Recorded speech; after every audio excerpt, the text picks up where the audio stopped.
And welcome back to Veterans Voices with VTC. We are the Veterans Transition Center of California, and we bring to you real stories of strength, survival, and hope. And that is our goal here at VTC, is to bring veterans hope when they feel hopeless. We have some exciting guests today. We have Craig and Denise. Denise works here at VTC. She's one of our directors here and oversees the previously incarcerated population of our veterans here at the VTC. We're happy to have her. And Craig is one of our veterans who now works for us. So he has an exciting story to tell, and we are grateful that he's here as well. And how are you doing, Maddie? I'm good. I'm happy to be here, Lisa. Oh, yeah, good. We were just kind of chatting very quickly about a little accident that happened yesterday. Some gal ran right into your car. Oh, yeah, it was just a little bump. I got out of it with just a couple scrapes at a stoplight here in Marina. I guess she has an old transmission, so she kind of just rolled into it. Oh, okay. It was a roll, though. Wasn't it like a big hit? Yeah. No. Oh, that's good. That's good. Well, before we move forward, I do have to say that we are a part of a very big family over at Santa Cruz Voice. They air our podcast every week on Wednesdays at 4 p.m. And they do that for us for free because they care about veterans. They care about our veterans and veterans in general. And so they believe in our mission, which is empowering veterans to move from crisis to self-sufficiency. And we're so grateful for them. What would we do without them? They trained us on how to do this. They told us what equipment to buy. They kind of guided us through the whole thing. And it's been an amazing experience for us. And we're learning as we go, right? And they even check in on us from time to time to ask how we're doing. They do. Yeah, they're very, very, they empower us actually to do the best job that we can with this podcast, which is something very new here at VTC. So we're really excited about it. We'd also like to give a shout out to Westcom Credit Union. They are an amazing community partner to VTC. They've always been so supportive, including us in a lot of community events. But they just opened a Marina location of Westcom Credit Union, not too far from here. And they've been very helpful in helping our veterans get established in their financial needs. So we're very grateful for them. I'd like to introduce our first guest. Denise, you are so amazing. Please tell us, I know what you do, but if you don't mind telling us about what you do, how you got into your current position, and what excites you about it. Gotcha. Hi, Lisa and Maddie. Thank you for having me. Absolutely. Of all, I'm Denise Hernandez. I'm the director of the Transformative Reentry Department, and we run 2 programs for formerly incarcerated veterans where we pick them up from prison. We take them to breakfast, we take them to parole, and then we bring them back to our housing. We get them settled in. We provide them with everything that they need immediately, like a cell phone, clothes, food, peer support. And while they're here, the goal is that they eventually become independent and housed. So that's the goal. And so far we've been awesomely successful. So I guess what brought me here. So I started at VTC as an intern. I'm local. I'm from Salinas, born and raised. So naturally I went to CSUMB. Studying social work, or I studied social work. I did an internship here at VTC. I never, ever thought I would ever work with veterans. I don't come from a veteran background, but I'm very open to new opportunities. So I ended up at VTC working for the GPD Grant Per Diem program as an intern, and I loved what they did. I loved the mission, the housing. I'm never going to forget the first time I helped one of the case managers literally move someone from the unit to their new apartment. It was a feeling like I can't describe. So, really loved what VTC does. And luckily, I was offered a position as a case manager with the TR department.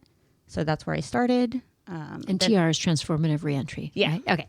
Just for those who don't know. Yes. Started working for the LTORR program, which is long-term offender reentry and recovery. Started as a case manager and then moved over to supervisor, and then now I am the director. So that's why I'm here. And director, you're still pretty new, right? It's only been a couple of months now? Yes, a couple of months. It's definitely been a big position, big shoes to fill. But it's been great. We have a full, passionate, hardworking team. So when I first started, I had a lot on my plate, and now my plate is a nice meal. So. Yes, it is. Yes, Balancing it is. out. Yes. I would like to throw in there also that Denise is our team member of the quarter. So that means Thank you.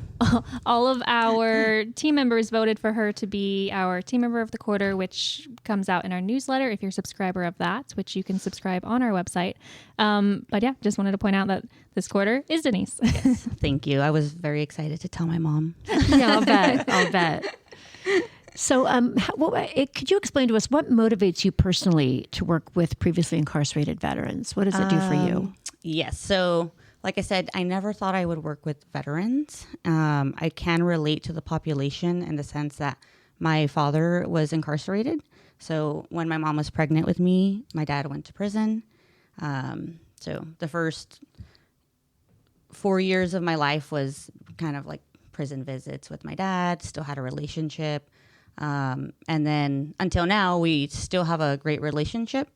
But I never thought that that experience had an effect on me, nor did I think that it would influence where I wanted to go in life. Right. I like I said, I just never felt affected by my father being in prison. And that's because I've always had my stepdad. So my stepdad filled the shoes of having a father and raising me. And it wasn't until I started working in the LTORR program specifically that I really realized, wow, I think I am impacted. I think I am affected.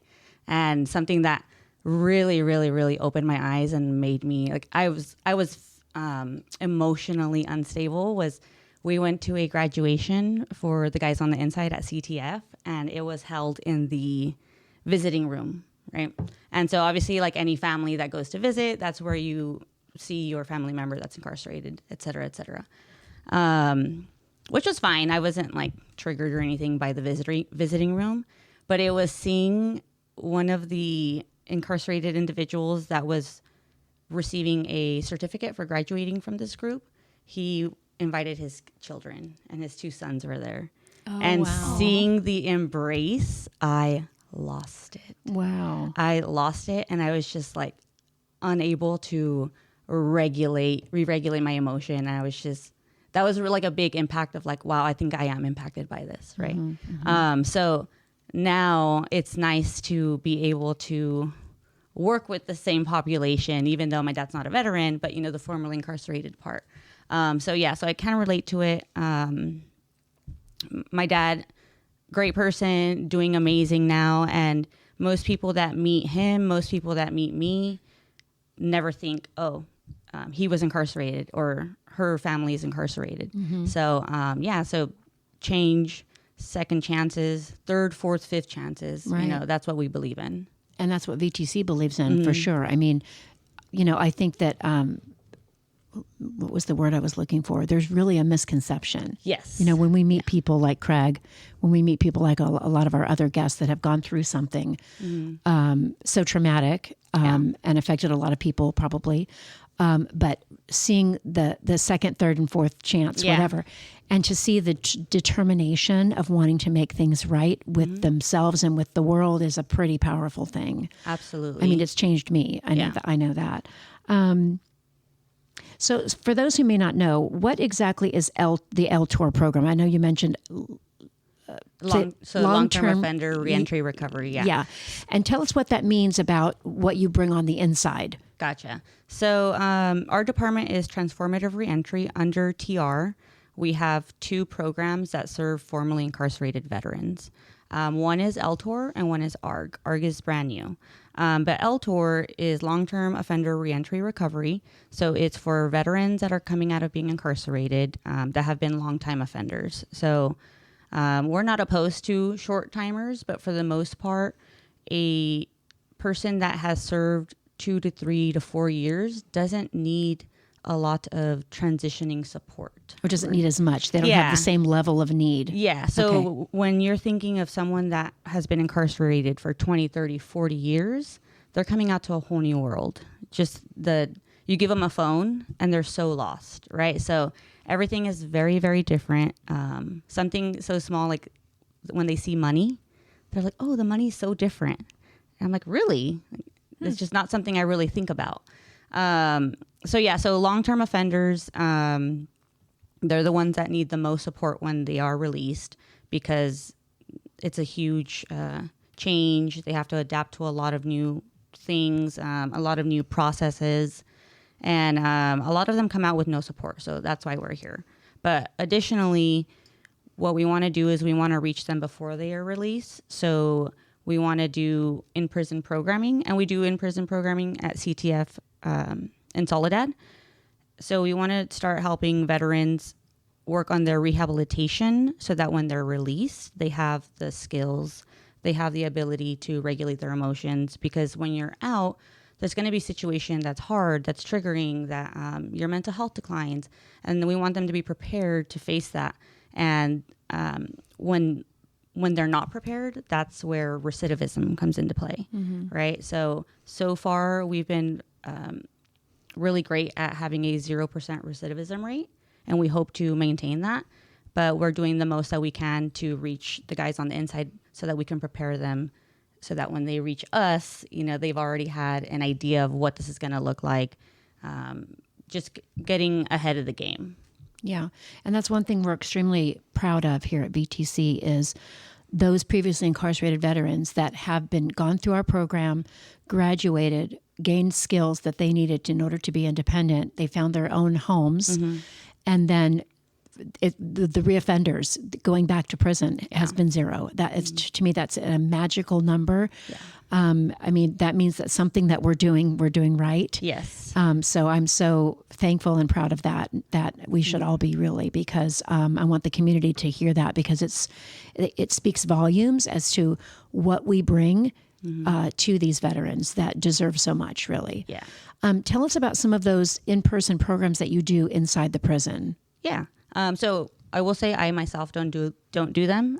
We have a peer support specialist, Marcus Blevins, but he's also our in-prison programmer. We need to have him on, that's for sure. Yes, yeah. He needs to be. He's got some great stories to tell. Yes, we can't wait to have him on. Yes, I'll let him tell his story. But yes, he's the person that goes to the inside and really makes these connections. He relates to the guys because he has lived experience as far as being incarcerated, at the same time going through the program here at VTC, and then now being an alumni and being a normal citizen of society.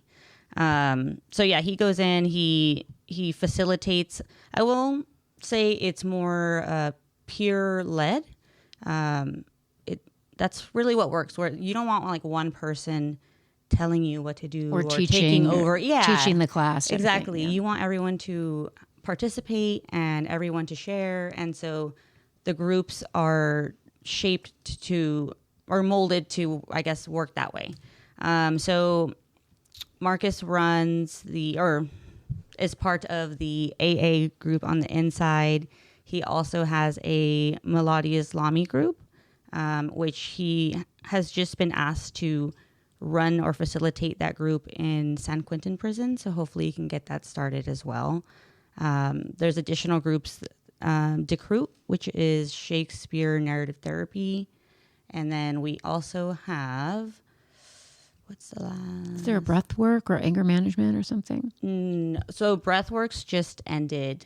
Oh, okay. Yeah. So hopefully they can keep it going. But as far as funding, our hub funding came to an end, which everyone keeps confusing. Like everyone thinks, oh, the hub's ending. No more programs for the vets.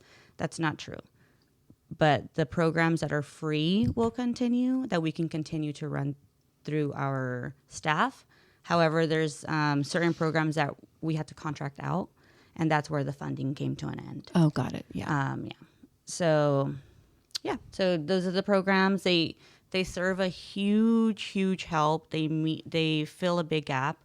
I think that without programming on the inside, we wouldn't have the success that we have out here. And that's not just for VTC specifically, just in general.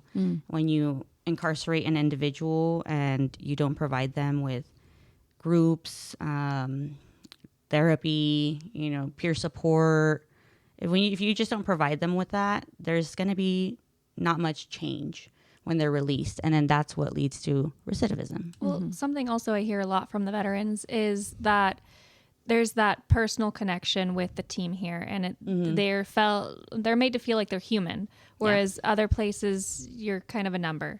But here we really welcome you in. And do you hear that a lot? Absolutely. Yes.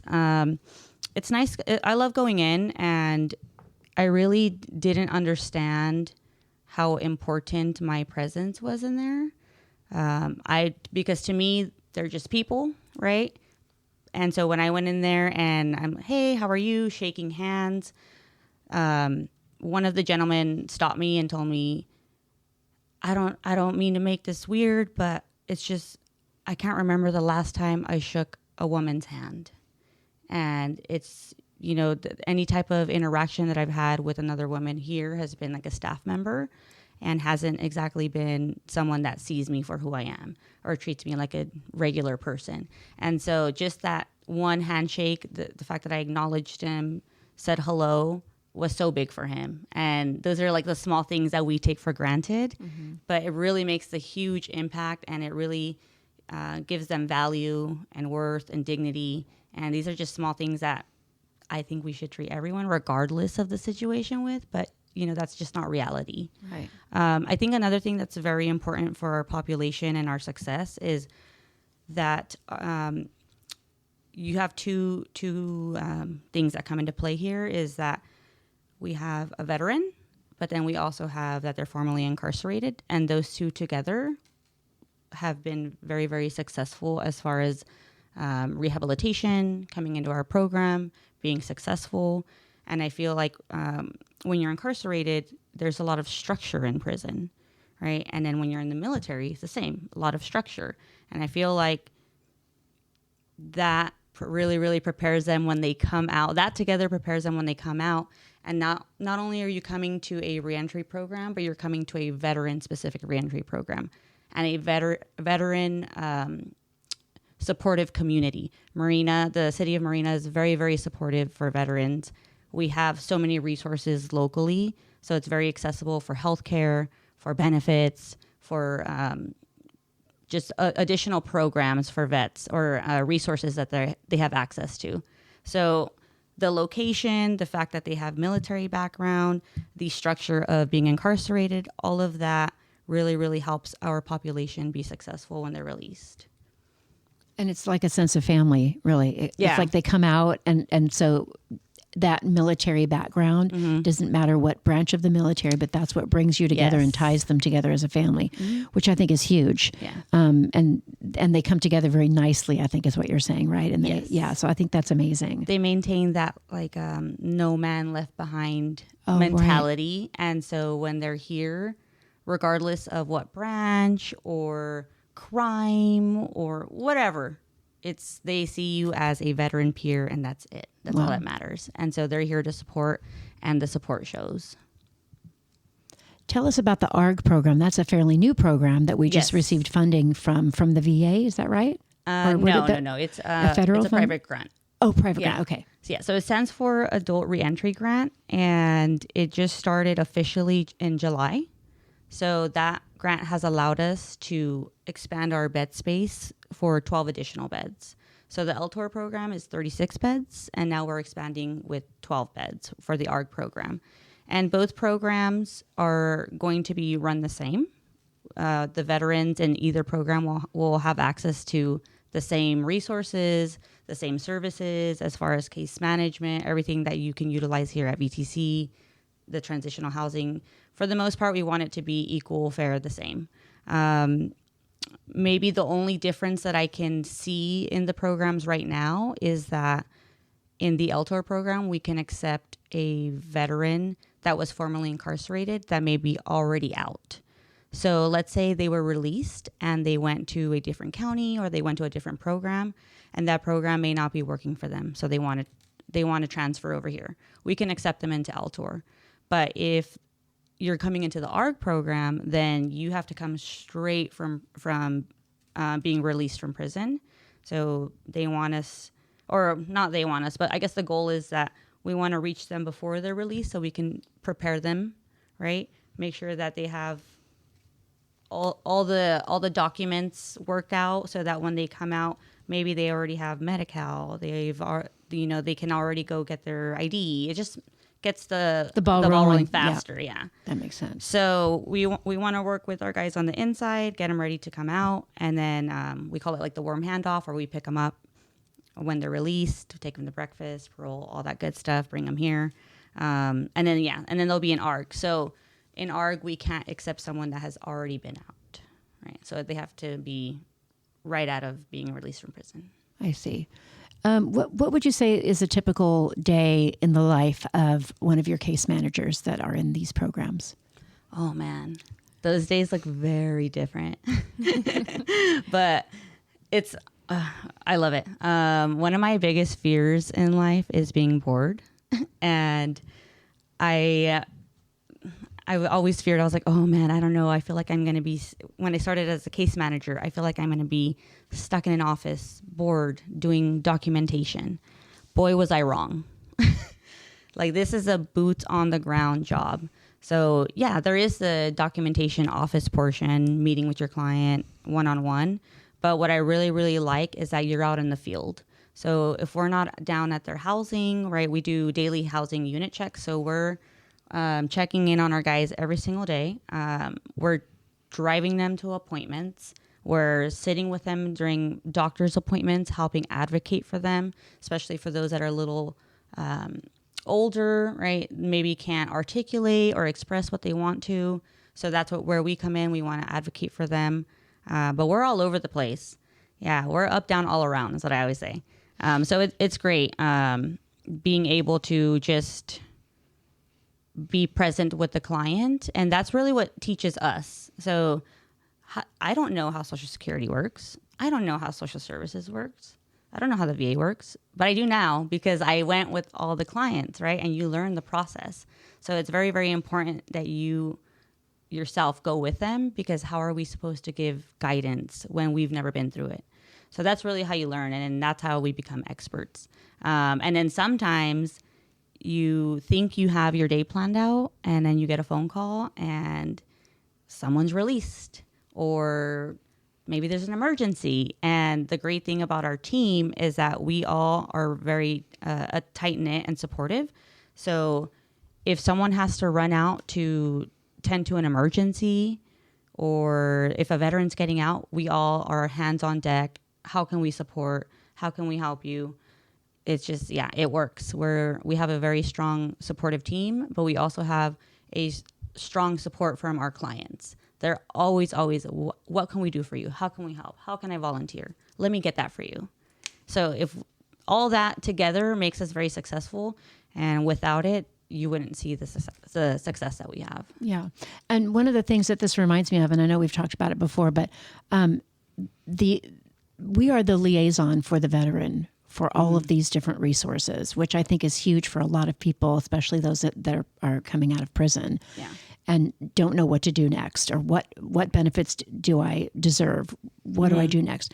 So that's a huge part of what we do. Is not only do we have a program specifically for them and for their emotional, physical needs, but also what benefits are available to this veteran. So it's a huge role that you guys play in being the liaison for the VA. Yeah. Because there's a lot of paperwork. Yes, it is. What I understand. Right. Yeah. We definitely want to connect them to all the benefits and resources that are available to them. We want to explore all options.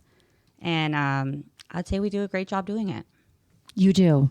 And I see it every day. I mean, when I walk down the hallway and you're out in the lobby greeting someone, I mean, it's a powerful thing, because this is a family, this is a community. Yes. And then we're helping them become part of their own community. So it's huge, huge. Well, Denise, I'm so glad that you're here, because you have brought a guest today that we're so happy that you're here. So Craig, welcome. Thank you. To VTC Voices. Thank you so much for being here. Actually, it's Veterans Voices with VTC. There's so many VTCs. But before I ask you some questions, I just want to let people know that if they know a veteran that needs help, please let us know. You can call us 831-883-8387. We will get you in touch with a case manager. We will get you plugged in. If you're struggling, if you have been in prison, or if you've been living on the streets, we want to help. So please don't forget that we're here, and please spread the word, because that's our main message with these podcasts, is to get the word out to any veteran in need. That's what we're here for. If you'd like to shoot us an email, we're at info@vtcmonterey.org. And you can also go to our website, which is vtcofcalifornia.org. So our phone number again, 831-883-8387. And I am excited. Craig, thanks for being here. Oh, thank you. And you have been working for VTC for how long? Well, I was employed. I was released October 12th. And I think it was about 2 weeks after that I started volunteering. So I became a staff driver. I volunteered for about 4 weeks, and then I became an actual paid driver. And then it was shortly after that Harlan, who worked the front reception area, he was moving on to a different job, and I had the opportunity to work there. So that's where I've been since. And we're glad to have you, because you have big shoes to fill as well. And you juggle a lot every single day. So we're so grateful to have you there. Thank you. So tell us a little bit about your military background. I served in the U.S. Navy. I joined when I was 17. Wow. My parents, signed so that I could join. And I actually joined DEP. So I was in before I even graduated high school. And so right after high school is when I went to boot camp, and I was in for about 17 years. 17 years. Yeah. Where'd you go to boot camp? San Diego. Oh, my gosh. Yeah. How nice. It was beautiful down there. Absolutely beautiful. And I'd never been to San Diego before. So I do have to say really quickly, though, when Maddie asked me, would you come on the podcast, I had to Google what a podcast was. I had no idea. No, I'm not going to say so did we. But You probably said yes. Sorry. You probably said yes before you knew what you were doing. I did. I said, sure, Maddie, I'd love to. He did, yeah. And then You sold me. I'm glad I was able to pull that off. Well, when Denise mentioned earlier about like the cell phones or the money, how they say it's different now. Craig and I were talking the other day about scam callers, and he got a text telling him to confirm a package or something. Yeah. From the post office. Yeah, and he asked me if I had ever gotten one, and I said, oh, don't click that. And you were talking to me about how that's a new process for you, is getting used to what is believable. Like, you didn't have a cell phone like that back before you went in. And can you tell us a little bit about how much the world has changed? It has changed drastically. Everything is electronic. Everything is on your phone. Money is on your phone. I mean, it was a culture shock for me.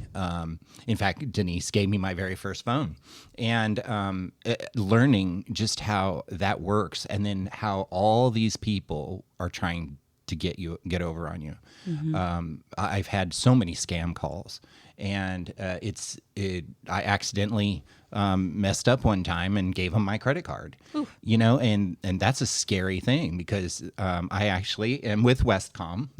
And I went to Westcom and said, hey, my account's being withdrawn. A whole bunch of money's coming out. And they fixed it. But they also schooled me and said, hey, you really got to watch these scam things. And so you were able to get your money and everything back. Yes, they did. Good. Yeah, they put everything back, and they canceled the cards, and then they redid it. But the phone thing is just crazy, absolutely crazy. Because before I got out, we didn't even have cell phones. I think I had a flip phone, a Razor, but now these smartphones can do anything. It's like a computer, and that's one of the biggest things coming right out of prison, because I was in prison for 16 years, and coming out just learning about the new technology and how everything, when I went in, a cheeseburger was $1.50 at McDonald's, and then now it's $13, so everything has changed. Absolutely everything. Even in 16 years, because we have some guys who have been in for 30 years, and I hear 20, how 30, much 40. Changed. Yeah. Exactly. 16 years, so much has changed. Yeah. And the prison, they don't let you learn technology in there at all. because I guess they're fearful that you're going to do something you're not supposed to. So technology is very minute. In fact, we had push button phones on the walls, Wow. so they're very old school. And so that it was something just coming out is something you really have to get used to. And Denise, is this something that we are teaching them when they are getting ready to come out? Are we teaching them about electronics? No, but that is a great group to start. It is. Yeah. There's some barriers there because there's certain things we can and cannot take to the inside, Right. but I'm sure there's a way to work around it. Yeah. Yeah, I think that would be a great one to Yeah. add. Yes. But when I first got here, my case manager was Steven, and a huge shout out to that man. I miss him so much. Yeah. And I get emotional with that because he really helped me a lot when I came out. He was huge. So was Denise. But anyway, he helped me every step of the way. I started getting these weird calls. He fixed it so that I wouldn't get them anymore. He showed me how to do online banking. He helped me with the VA. He helped me with the Social Security because I had significant medical problems coming out of prison. And that was an avenue I've never had to navigate before. VTC really will help you in every aspect of your life, whether it be a cell phone, whether it be your medical, how to manage your money. They help you with all these things that you have no clue because everything has changed so much that you're lost coming out. Right, right. And it's really important, and Denise really hit on it, that it's really important that they're talking to people on the inside before they even come out. And my first interaction with VTC was Jenny Nestler. She came to the prison, and I actually got to physically meet her. And she said, "Oh, we do this for you, we do that for you." And boy, they do a lot more. More than what's originally presented, which is good. Absolutely. Yeah. Well, how has it been your experience here working at VTC? I absolutely love it. Like Denise had mentioned, we have a camaraderie when it comes to military people. It's your family, and VTC is just an extension of that family. So we all get along so well. We work together really well. And it's just, VTC is just a wonderful place to work, to live, everything. And we typically see you at the front desk, but you've also helped out with the clothing closet. You've done driving. I'm sure you've done a lot of other things. Do you have a favorite part of your day when you get to do a certain thing? Well, I like being at the front desk. I like seeing the people come in. I like seeing the staff. I love greeting the staff. That's probably the best part of the morning is seeing everybody come in all fresh and ready to start their day. Yeah. You're definitely a people's person. And I try to be.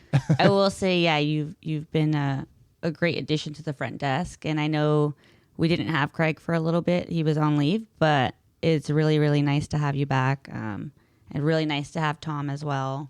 But yeah, just seeing you every day, your big smile, you always have a great attitude. It really makes an impact on someone. You know, maybe if I'm coming in and I'm not feeling that great, and then I'm greeted by Craig, who's just in this amazing mood, has a huge smile. It just naturally just uplifts you. Well, thank you. It makes a difference. Yeah. It really does. It makes a difference. I appreciate that. And if you don't mind me asking you, I want to back up a little bit. What inspired you to join the military? Do you remember? My grandparents. My grandmother was actually, she used to talk about this. She was one of the first waves. They called females in the military a wave. Oh, really? And, yes. And so she actually had talked to me about that. And my grandfather, he was a bosun's mate too. And so it was great, and they kind of inspired me. I wanted to join the military anyway, because I was raised on the Klamath River, away from all towns. We had to drive quite a while to get to the first big town where I went to school in Wairika.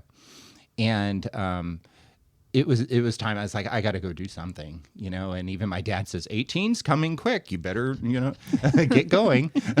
And now I think it's 30 when they go, you might want to go do something. Yes.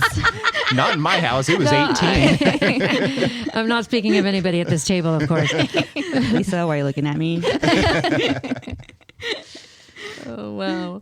Can you tell us a little bit about, share one of the most impactful moments that you experienced while being in the military? Well, there was actually two. One, when I first completed boot camp, they the very first thing they do is they write on this big whiteboard all the different jobs that you can sign up for. And, depending on how you did well in the class, the guys that did really well got to pick the first jobs first. And I can remember because I was kind of like in the middle of the class. So all these really great jobs are just leaving.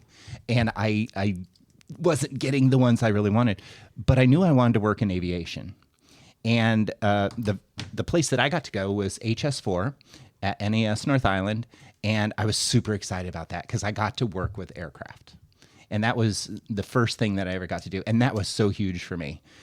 Coming out of high school, just finishing boot camp, and now I get to work with airplanes. It was just super exciting.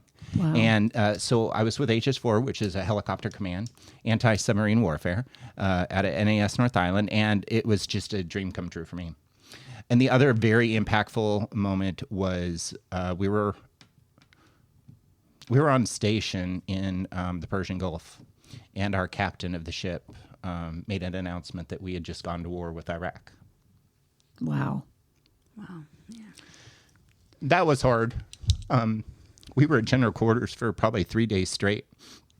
And as a kid, and you're just told you're going to war, you've got all these things that you have strapped to your body. You've got gas masks. You've got all these sort of things. And it just freaked me out. And it was like, are we dying here or what's happening? The ships were locked down. The only thing that was going on was aircraft were flying and dropping bombs. That was it. And that was a huge, huge impactful thing for me that I was, at the time I was only 19. Wow. And we were the start of Iraqi freedom. And then how long did that last? Oh, years. But we were only on station for, I think, 7 months. Mm-hmm. That cruise lasted for 7 months, but then the next battle group would come and relieve us. But that was a long time when we were on station, and it was something as a kid I wasn't expecting. How did that affect you, if you don't mind sharing? How did that affect you, like in the long term, like for the rest of your life type of vibe? Well, it was something that always stuck with me, and it makes you nervous. You're thinking about it. You're going to war, and even though you're on a ship, and we're not like the Army and things like that, and we're just stuck on a ship, and it was difficult because you'd never know what's happening. You can hear in the distance bombs blowing up and things like that. But I think as a kid, I just didn't know how to process that. And the chaplains would always walk around and talk to you and things like that. And you always had the opportunity to talk to, senior staff about, what's happening, But I think that was a big, big thing for me. Mm. So you mentioned something about Jenny. She used to be the director of the LTORR program, and is that how you heard about VTC? Was someone came to visit on the inside, or how did you originally hear about VTC? Well, there's always rumors from the veterans because I was in many veteran support groups. I became the chairman in Mule Creek and at Donovan, or not at Donovan, but Mule Creek and the California Healthcare Facility, and I knew of VTC, and actually it was Ron Self that was the first VTC person that came and spoke with us. And then it was about a year after that, I think, that Jenny Nestler came and saw us at Donovan. And that was just amazing because we only heard things about VTC. We didn't have pamphlets. We didn't have anything. We could only hear about it. Mm. And so when Jenny came, it was like putting a face to who VTC is and what they were about. And she talked for about an hour just telling us all the different things that they could do for you. And I just knew right away that's where I got to go. And how did you get connected, like knowing that you were going to come here when you got out? How did that all work out? She took care of everything. She took down my name and number at that time. And I told her I'd written a couple letters. And she said that they were very busy and they were in the middle of some staffing changes because you'd call the front desk and nobody would answer me just because they were so busy. Mm-hmm. And she said with these staffing changes, she says, just give me a minute, but I'm going to get you a letter. And so she actually sent me a letter of acceptance. And at the time, I had to put together a packet of all sorts of things, chronos from the prison, my DD-214, et cetera, et cetera. There was a whole bunch of stuff that we had to get together. And I mailed it to her. And that's when she sent me the letter, and I knew I was accepted. And so I just kept in touch with her until I actually paroled. So when you were picked up by VTC? I was. Marcus. Oh my picked me gosh! up. Tell me. Oh, I love these so stories. Wonderful. It was so wonderful. What was the date? The 12th, October Okay. 12th of last year. Wow. Yeah, and Marcus picked me up, and I was just talking to him because he's such a friendly, wonderful person, and we instantly connected. I just love the man. He's like a brother. And he says, I want to take you to get something to eat. And so we had some Mediterranean chicken and things like that. And it was just more food that I could possibly eat. And he drove me from Donovan all the way up here. And everything was ready when I got here. I had a bed, phone, food, clothing, everything. And what they do for you, it's amazing because there's no other place like this.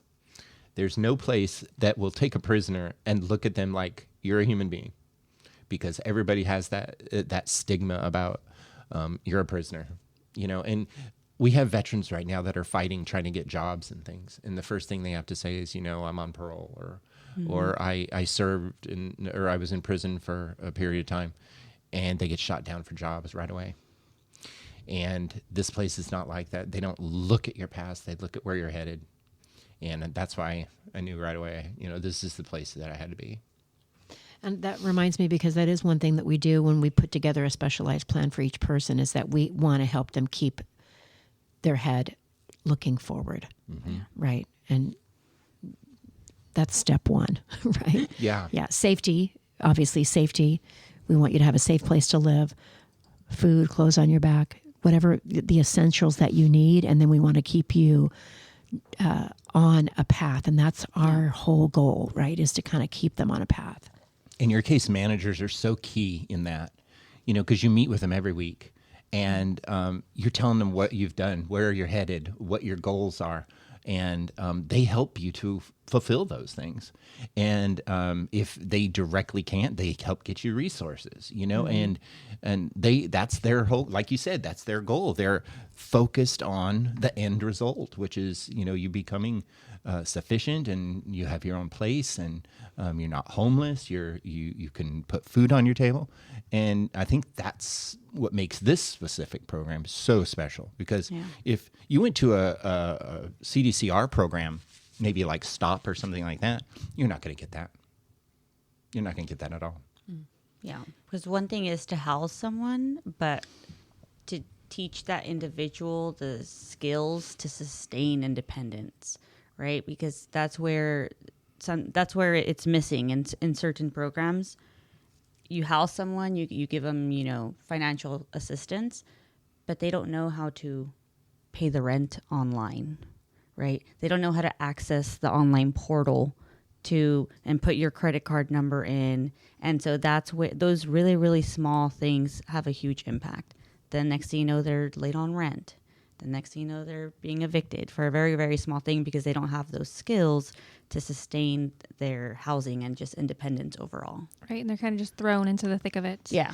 Do you ever have clients come back needing additional advice or anything on things like what you mentioned? Yeah. So we, I guess, you know, when you're discharged from the program, officially, we are not providing services to the program anymore.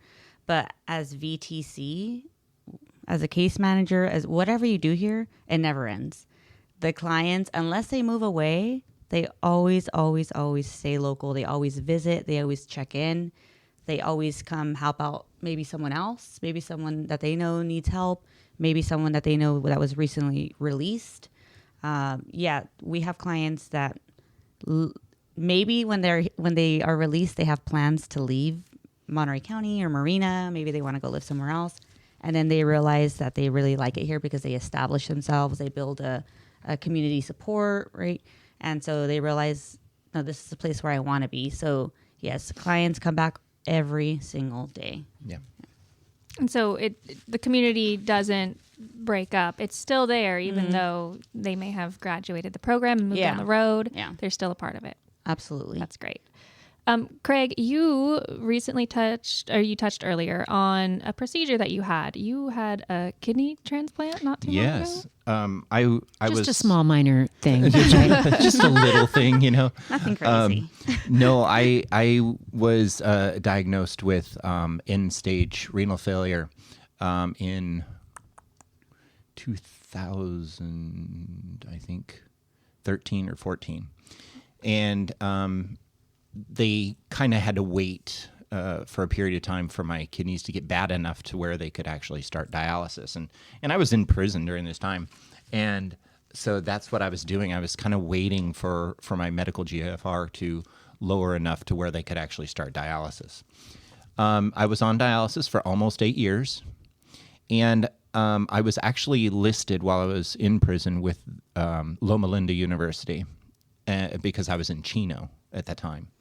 And that was the only transplant center that CDCR works with. And so I remained on their list. Their list was about 9 years. Wow. So you would have to be on dialysis and on their list for 9 years before you even got close. And so I knew that right away, as soon as I got out from under CDCR and I was actually on parole, then I could transfer to another transplant facility. And so I did some research. I was actually looking at UC Davis in Sacramento and then one in San Francisco. Do you remember the name of that one? Is it Stanford? Stanford, there it is. Thank you. Stanford, I was looking at Stanford, and Stanford says, we're just too busy. We can't even do intake with you for like 4 months. And so I contacted UC Davis, and they said we can start in 2 weeks. So I did, and they denied me to be put on the list because the first time was insurance.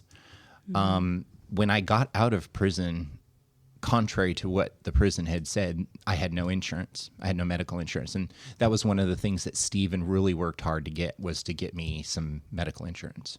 And to work with Social Security in order to get Medicare and all that stuff. And so we finally got the insurance taken care of. And then they denied me again, saying that when you're in a transitional home, you're still considered, in their words, homeless. And so they wouldn't list me. But it was Denise. And I'm going to start crying again, so you can tell them. Go ahead.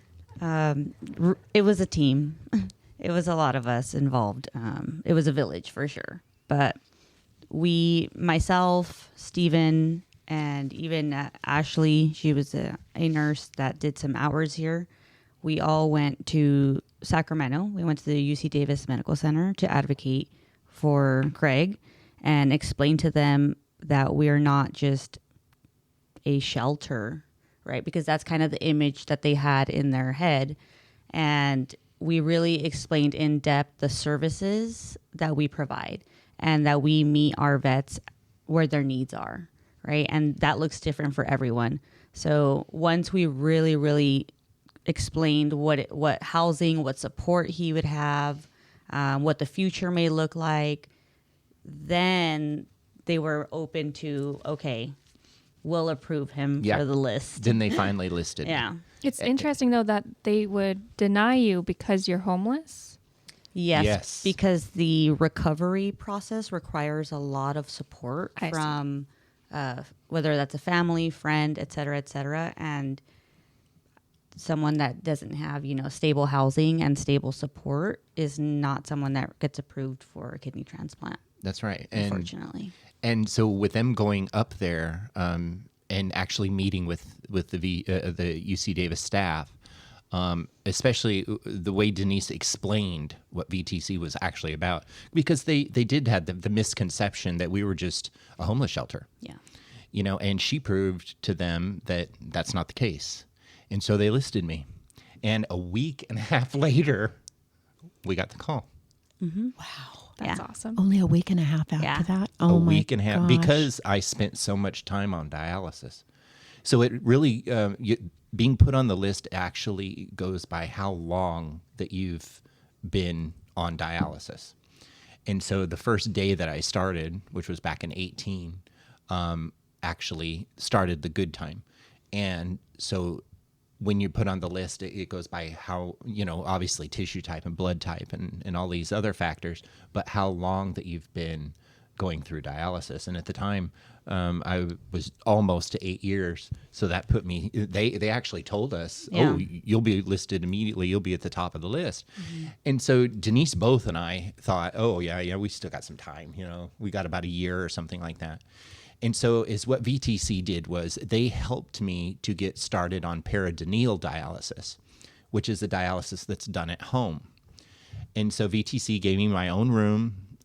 They helped me get everything that I needed in order to do this treatment at home at night. And so we started that, and we actually only did it for 30 days. And then I was called for the kidney transplant. And I think I called Denise at like 10 at night. Yeah. 10 at night. I felt really bad because I think she was just falling asleep. It's like, what, Craig? Because we've been calling her a lot. Yeah. We had some stuff going on. But anyway, so I called her and I says, they just called. And she's like, okay. And I said, they're offering me a kidney. And they're going to call back in 40 minutes and let me know if I'm compatible. And she drove me to the transplant center at 3 a.m. Oh my gosh. Yeah. That's dedication. Yeah, I'll never forget that phone call because I remember it was a Sunday, right? It was. It was a Sunday. I had literally the longest day that day in the sun. When you're in the sun and it drains you. Mm-hmm. I don't remember where I was, but I was just in the sun. I was drained. There had been some things happening in the program where when I got the phone call from Craig, I assumed, oh no, he probably has like bad news or something. And so as soon as I laid my head down on my pillow, maybe 20 seconds later, I get a phone call and it's Craig. And immediately I'm like, oh no, this can't be good news. And I answer and he just says, I got the call.